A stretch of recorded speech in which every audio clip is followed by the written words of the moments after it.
Artis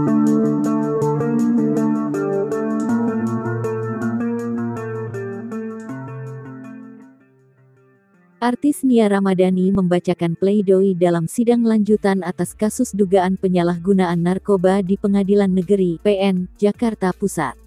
Dalam pledoi, Nia Ramadhani memohon agar majelis hakim memutuskan hasil putusan terhadap dirinya lebih ringan daripada tuntutan jaksa penuntut umum (JPU) selama 12 bulan atau 1 tahun rehabilitasi. Saya berharap diberi keringan atas putusan terhadap kami, dengan memohon agar yang mulai mempertimbangkan lama rehabilitasi yang sudah kami jalankan selama kurang lebih 5 bulan, kata Nia saat bacakan pledoi Kamis, tanggal 30 Desember tahun 2021. Lebih lanjut, Nia berharap majelis hakim dapat mempertimbangkan pledoi dan menjatuhkan hukuman sesuai dengan hasil asesmen terpadu selama 3 bulan masa rehabilitasi. Saya juga berharap Yang Mulia mempertimbangkan hasil dari pemeriksaan psikiater dari hasil rehabilitasi saya yang menyatakan bahwa saya sudah pulih dan siap untuk kembali lagi ke masyarakat, katanya. Ditambah juga rujukan dari hasil TAT yang merekomendasikan kami menjalankan rehabilitasi selama 3 bulan, lanjutnya.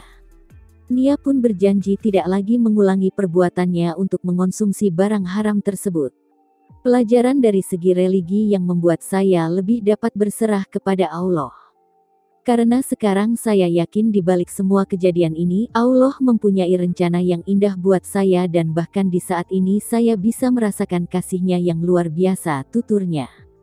Sebelumnya, Jaksa Penuntut Umum (JPU) mendakwa pasangan selebriti sekaligus terdakwa Nia Ramadhani dan Ardi Bakri, serta sopir pribadi Zen Vivanto dengan pasal penyalahgunaan narkoba karena mengkonsumsi narkotika golongan I. Para terdakwa, Rabu, tanggal 7 Juli tahun 2021, sekira jam 8 WIB atau setidaknya pada bulan Juli bertempat di rumah Jalan Metro Kencana 5, Pondok Pinang, Kebayoran Lama, Jakarta Selatan, telah melakukan, turut serta melakukan, sebagai penyalahgunaan narkotika golongan I bagi diri sendiri, ujar jaksa dari Kejaksaan Negeri Jakarta Pusat Andri Saputra saat membacakan surat dakwaannya.